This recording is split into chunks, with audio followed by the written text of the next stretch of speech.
Hello students, আশা করি তোমরা সকলেই খুব ভালো আছো। জ্ঞানজ্যোতি কোচিং সেন্টার পক্ষ থেকে তোমাদের সবাইকে আরও একবার স্বাগত। তো আমি মীরা ম্যাম, আমি আজকে তোমাদের সেমিস্টার থেকে আবার একটি নতুন টপিক নিয়ে চলে এসেছি। আজকে আমি যেটি নিয়ে তোমাদের সঙ্গে আলোচনা করব সেটা দেখো আমি বোর্ডে লিখিয়ে দিয়েছি। অমিত্রাক্ষর ছন্দ বলতে কি বোঝো, মানে তার সংজ্ঞা এবং তার বৈশিষ্ট্য নিয়ে আমি তোমাদের সঙ্গে আলোচনা করব। আলোচনাটি শুরু করার আগে দেখো বোর্ডের কর্নারে তোমরা দুটো নাম্বার দেখতে পাচ্ছ। এটা হচ্ছে আমাদের Gyanjyoti coaching centre official helpline number. এখানে কিন্তু তোমাদের অনলাইনে ক্লাস করানো হয়, তার সঙ্গে তোমাদের নোটস দেওয়া হয়। তো তোমরা যদি কেউ আমাদের সঙ্গে অনলাইন ক্লাসে যুক্ত হতে যাচ্ছ বা আমাদের থেকে নোটস পেতে চাচ্ছ, তাহলে এই উপরে দেওয়া নাম্বার দুটির সঙ্গে যোগাযোগ করো, ঠিক আছে? তাহলে আমি আমার বিষয়টি শুরু করছি। দেখো আমি এখানে লিখে দিয়েছি। আজকে যেটি নিয়ে আমি তোমাদের সঙ্গে আলোচনা করব সেটা হচ্ছে অমিতাক্ষর ছন্দ বলতে কি বোঝো।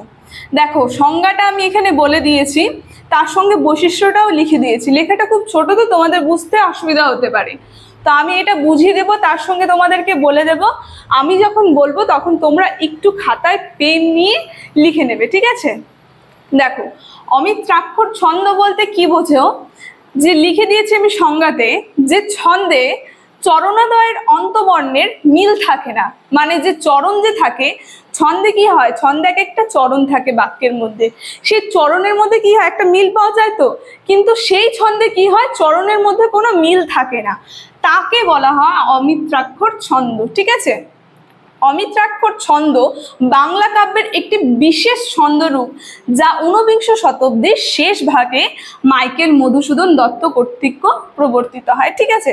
তো অমিত্রাক্ষর ছন্দটা যিনি লিখেছিলেন তার নাম কি ছিল, মানে যাকে দ্বারা এই ছন্দটা প্রবর্তিত হয়েছিলেন তিনি ছিলেন মাইকেল মধুসূদন দত্ত। দেখো সংজ্ঞায় আমি এটা লিখে দিয়েছি, ঠিক আছে? তো সংজ্ঞাটা এটাই ছিল। এখন একটু বৈশিষ্ট্যটা নিয়ে আমি বলি। দেখো বৈশিষ্ট্য আমি 5টা বৈশিষ্ট্য নিয়ে এখানে লিখে দিয়েছি।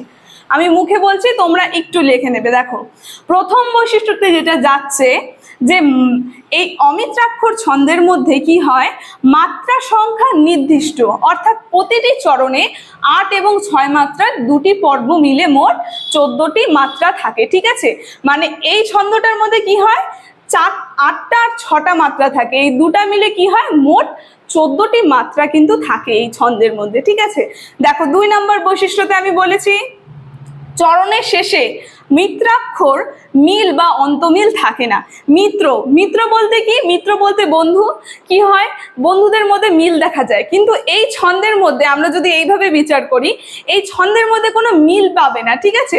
তো সেটা চলে যাচ্ছে এই অমিত্রাক্ষর ছন্দের মধ্যে। দেখো 3 নম্বর বৈশিষ্ট্যতে আমি বলেছি ভাব বা প্রবাহমান, অর্থাৎ একটি চরণে একটি নির্দিষ্ট ভাব বা প্রকাশ করতে হবে এমন কিছু নেই, ঠিক আছে? মানে একটা ছন্দের মধ্যে কি হয়, একটা প্রবাহমান থাকে বা একটা ভাব থাকে, কিন্তু সেটার মধ্যে নির্দিষ্ট কোনো ভাব বা প্রবাহমান থাকে না এই ছন্দটার মধ্যে, ঠিক আছে? দেখো 4 নম্বর বৈশিষ্ট্যতে আমি বলেছি চরণের শুরুতে, মাঝখানে বা শেষে বাক্যের শেষ বা শুরু হতে পারে।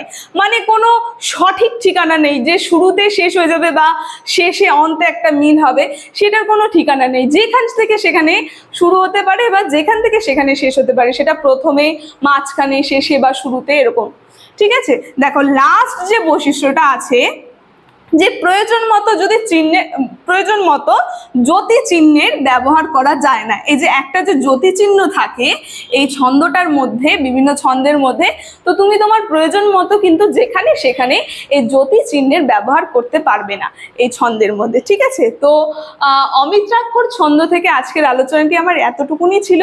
আলোচনাটি আমি এখানেই শেষ করছি। আশা করি তোমরা বুঝতে পেরেছো। ভিডিওটি যদি তোমাদের ভালো লেগে থাকে অবশ্যই like, comment, share and subscribe করবে। Thank you.